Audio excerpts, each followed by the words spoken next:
Film की शुरुआत में एक लड़की दुपट्टे से अपना चेहरा छिपाए दूरबीन से पहाड़ों को देख रही है। वह विशाल लंदन शहर को अपनी ओर आते हुए देखती है और अपने शहर साल्शकेन की ओर भागती है।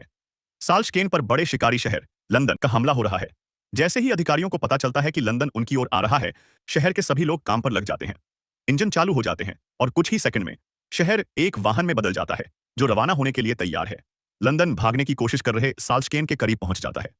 लंदन में कई नागरिक अपने शहर की जीत का जश्न मनाते हुए इस पीछा करने का आनंद लेते हैं। लंदन के लॉर्ड मेयर का नाम मैग्नस क्रोम है। वह संचालकों को निर्देश देता है कि क्या कदम उठाए जाएं। साल्शकेन के लोग भागने की पूरी कोशिश करते हैं, लेकिन अंततः क्रोम के नियंत्रण में फंस जाते हैं। फिर यह शहर प्रेडेटर शहर में समा जाता है। लंदन के अंदर हम तरह तरह की बुनियादी संरचनाएं देखते हैं। यहाँ संग्रहालय हैं जहां अमेरिकी देवताओं के रूप में मिनियंस की मूर्तियों की प्रशंसा की जाती है। यह भी पता चलता है कि लोगों ने 60 मिनट के युद्ध के बाद की स्थिति की अपनी अपनी तरह से व्याख्या की। टॉम नैट्सवर्थी लंदन का एक निम्न वर्गीय प्रशिक्षु इतिहासकार, वह लंदन संग्रहालय में काम करता है। उस दिन deputy Lord mayor Thaddeus Valentine की बेटी कैथरीन वैलेंटाइन इतिहास की कक्षा के लिए टॉम का इंतजार कर रही है। टॉम कैथरीन की मदद करने के लिए देर से पहुंचता है, लेकिन दूसरे कुलीन लोगों के उलट कैथरीन उसके साथ दोस्ताना और दयालु व्यवहार करती है। दोनों संग्रहालय में घूमते हैं और स्मार्टफोन और कंप्यूटर जैसी ऐतिहासिक चीजों को देखते हैं। जब कैथरीन 62वें युद्ध में रुचि दिखाती है, तो टॉम उसे युद्ध का एक वीडियो दिखाता है जो उसे एक पुरानी हार्ड ड्राइव से मिला था। टॉम बताता है कि युद्ध में मेडुसा नामक एक क्वांटम ऊर्जा हथियार का इस्तेमाल किया गया था और इसी वजह से पृथ्वी टुकड़ों में बिखर गई थी। फिर वह बताता है कि संग्रहालय में कई हथियार तकनीकें हैं, लेकिन उनके कुछ हिस्से अक्सर गायब हो जाते हैं। चूंकि उसके वरिष्ठ अधिकारी गायब तकनीक के बारे में उसकी चिंताओं पर ध्यान नहीं देते, इसलिए उसने हथियारों को अपने लॉकर में रख लिया है ताकि वे चोरी न हो। कमरे के बाहर टॉम का सीनियर हर्बर्ट उनकी बातचीत को चुपके से सुन लेता है। वह टॉम को शहर के निचले स्तर पर पदावनत कर देता है, लेकिन कैथरीन उसके साथ जाती है। इस बीच साल्जाकेन के लोगों को अपना शहर खाली करने के लिए मजबूर किया जाता है, जिसे बाद में ध्वस्त कर दिया जाएगा। उन्हें अपना सामान साथ लाने को कहा गया है और कोई भी हथियार लाने पर पाबंदी है। हालांकि साल्झाकेन की लड़की की जांच की जा रही है। उनका काम साल्झाकेन के पास मौजूद नए इलेक्ट्रॉनिक उपकरण इकट्ठा करना है। टॉम एक बेहतरीन टोस्टर देखकर मोहित हो जाता है। तभी डिप्टी लॉर्ड मेयर और कैथरीन के पिता वैलेंटाइन टॉम की तकनीक के बारे में इतनी जानकारी के लिए उसकी तारीफ करते हैं। जब वे बातचीत कर रहे होते हैं, तभी एक कर्मचारी परमाणु हथियारों में इस्तेमाल होने वाला एक खतरनाक पुराना तकनीकी उपकरण लाकर वैलेंटाइन को थमा देता है। वैलेंटाइन जिस तरह से हथियार के बारे में बात करता है, उससे आप फाल है। टॉम बेचैन हो जाता है। इसी बीच स्कार्फ वाली लड़की वैलेंटाइन के पास आती है।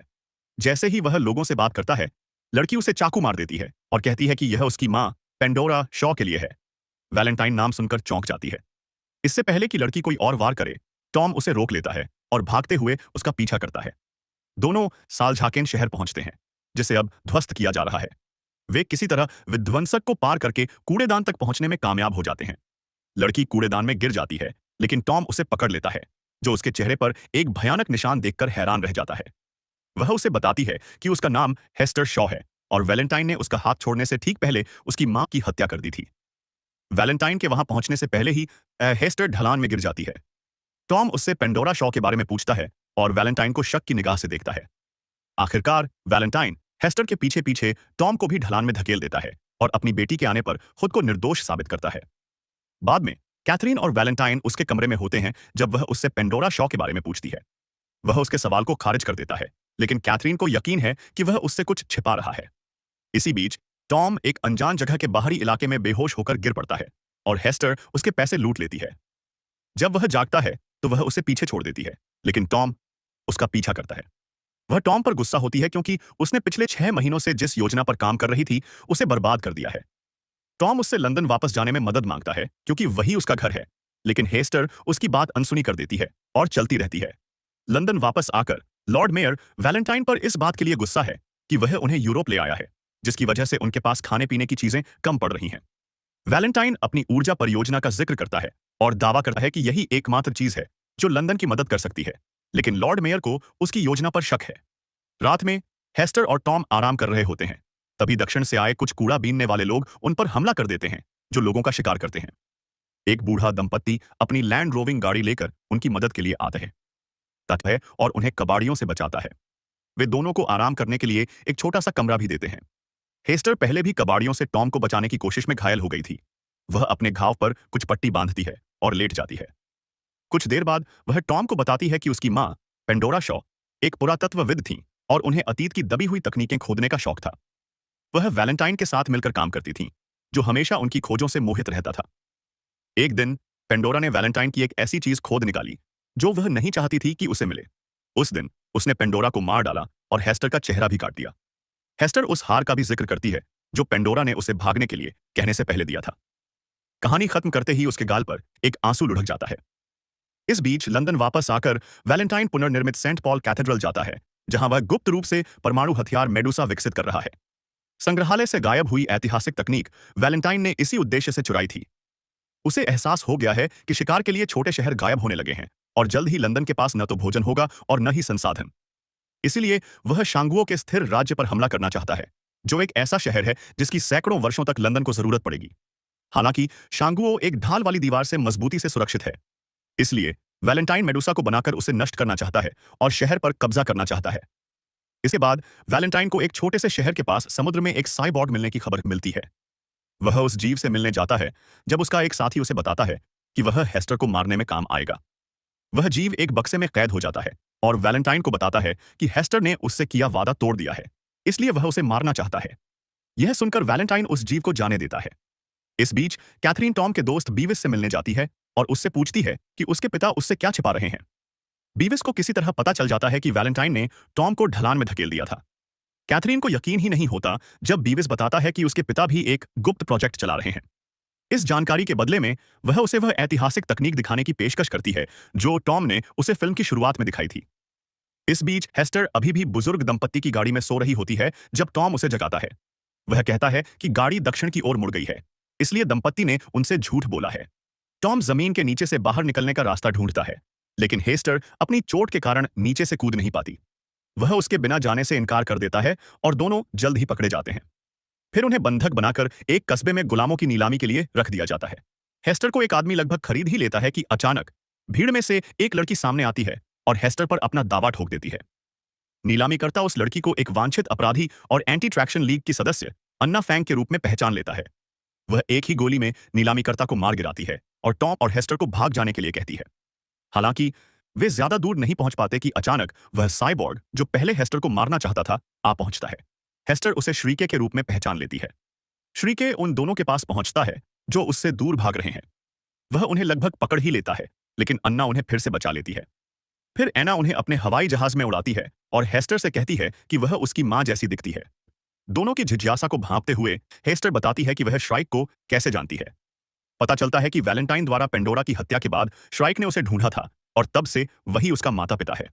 श्रीके ने उसे पाला और दुनिया में जीवित रहने में उसकी मदद की। अपनी प्रजाति के सभी सदस्यों के मारे जाने के बाद श्रीके ही एकमात्र साइबॉर्ग बचा था। एक दिन श्रीके हेस्टर को हमेशा उदास देखकर तंग आ गया, इसलिए उसने उसे भी साइबॉर्ग में बदलने के इरादे से एक बाह्य कंकाल बनाया। हेस्टर ने उससे वादा किया था कि वह योजना पूरी करेगी, लेकिन उसे तुरंत बाद वैलेंटाइन के ठिकाने के बारे में पता चल गया। इसलिए वह भाग गई और श्राइक ने वादा तोड़ने के जुर्म में उसे मारने के लिए उसका पीछा किया। टॉम यह सुनकर दंग रह गया। फिर दोनों को एयर हेवन नामक एक हवाई शहर में ले जाया जाता है, जहां उनकी मुलाकात एंटी ट्रैक्शन लीग के अन्य सदस्यों से होती है। उन्हें वैलेंटाइन की संदिग्ध गतिविधियों का पता चल गया है और उन्हें पता है कि इसका पेंडोरा से कुछ लेना देना है। इसलिए उन्होंने वैलेंटाइन की योजना के बारे में और जानने के लिए हेस्टर को नियुक्त किया है। हेस्टर उन्हें एक बक्से के बारे में बताती है जिसके लिए वैलेंटाइन ने अपनी मां की हत्या की थी। बॉक्स के बारे में बात करते हुए टॉम को वह समय याद आता है जब एक कर्मचारी ने वैलेंटाइन को 62वें युद्ध में इस्तेमाल की गई कुछ पुरानी तकनीक दी थी। आखिरकार उसे पता चलता है कि वैलेंटाइन मेडुसा को फिर से शुरू करने की योजना बना रहा है। वह है दी हथियार जिसने कई सदियों पहले पृथ्वी को नष्ट कर दिया था। वह सबको बताता है कि वह बॉक्स क्वांटम ऊर्जा हथियार मेडुसा को शुरू करने वाला कंप्यूटर कोर सिस्टम था। हथियार को रोकने का एकमात्र तरीका क्रैश ड्राइव है, एक प्रकार की चाबी जो मेडुसा के फायरिंग क्रम को बस लंदन वापस आकर टॉम के वरिष्ठ अधिकारी हर्बर्ट वैलेंटाइन को उस पुरानी तकनीक के बारे में बताते हैं जो टॉम ने छिपाई थी। वह तुरंत अपने आदमियों को उन उपकरणों को इस समय इकट्ठा करने के लिए भेजता है। उसी समय कैथरीन बीविस को भी संग्रहालय ले आती है, लेकिन देखती है कि उपकरण पहले ही चोरी हो चुके हैं। संग्रहालय का पर्यवेक्षक उन्हें सेंट पॉल कैथेड्रल का एक गुप्त रास्ता दिखाता है ताकि वे दोनों वैलेंटाइन के प्रोजेक्ट को खुद देख सकें। वे ऊपर चर्च की ओर बढ़ते हैं जहां उन्हें एक विशाल मशीन दिखाई देती है जिसे वैलेंटाइन मेडुसा कहता है। आखिरकार यह पूरा हो गया है और हमले के लिए तैयार है। वे एक दीवार के पीछे छिप जाते हैं और वैलेंटाइन को शांगुओ पर हमला करने की बात करते हुए सुनते हैं। तभी वर्तमान लॉर्ड मेयर चर्च में प्रवेश करते हैं और गार्डों को वैलेंटाइन को गैरकानूनी प्रयोग करने के आरोप में गिरफ्तार करने का आदेश देते हैं। हालांकि गार्ड वहीं रहते हैं और बताते हैं कि वे अब वैलेंटाइन के लिए काम करते हैं। आखिरकार वह लॉर्ड मेयर को मार डालता है और भयभीत कैथरीन उसे देखती रहती है। बाद में दोनों सीढ़ियों से भाग निकलते हैं।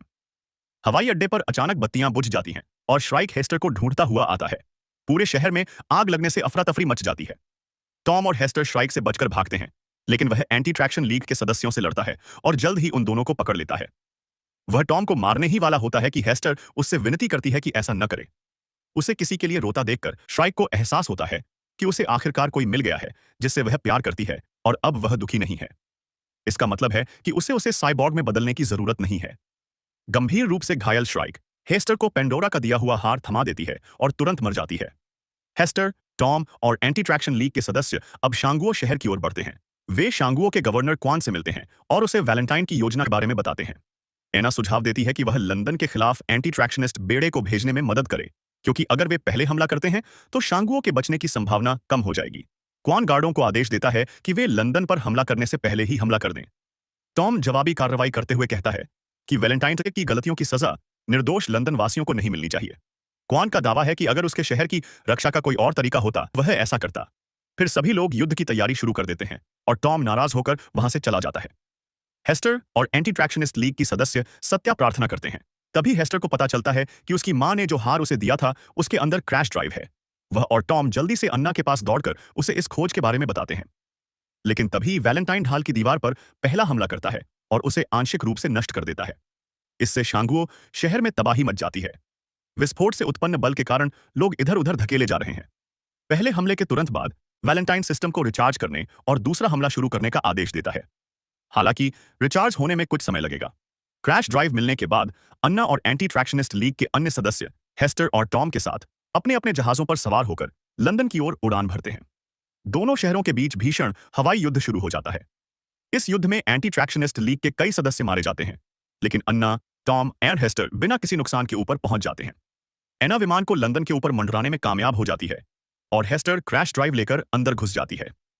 कुछ देर बाद वह टॉम को विमान संभालने के लिए कहती है और खुद भी लंदन पहुंच जाती है। वह वैलेंटाइन पर आगे से हमला करके उसका ध्यान भटका देती है ताकि हेस्टर ड्राइव का इस्तेमाल करके सिस्टम को ओवरराइड कर सके। अब मिसाइल के लॉन्च होने में सिर्फ 60 सेकंड बचे हैं, लेकिन हेस्टर आखिरी कुछ सेकंड में उसे रोक लेता है।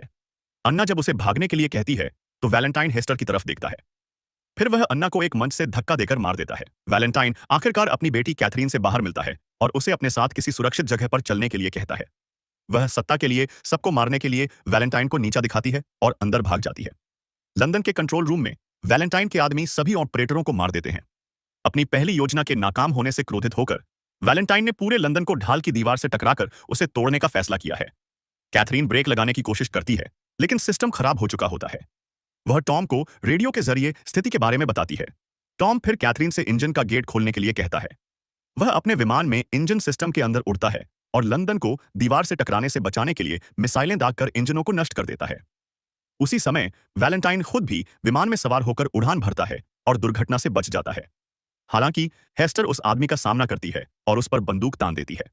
दोनों में झगड़ा होता है और हेस्टर को याद आता है कि उसकी मां का वैलेंटाइन के साथ अफेयर था। यह सोचकर उसका ध्यान भटक जाता है और वैलेंटाइन हावी हो जाता है। आखिरकार वह खुद को आजाद कर टॉम के विमान से चिपक जाती है। जब वह सुरक्षित होती है तो टॉम वैलेंटाइन के विमान पर मिसाइल दागता है और अंततः उसे मार डालता है। लंदन दीवार से टकराने से कुछ सेकंड पहले रुक जाता है और सभी निवासी बाहर आ जाते हैं। वे एक नई जिंदगी शुरू करने की उम्मीद में शांगुओ की ओर चल पड़ते हैं। फिल्म के अंत में टॉम और हेस्टर गले मिलते हैं और एक दूसरे के साथ दुनिया घूमने का वादा करते हैं।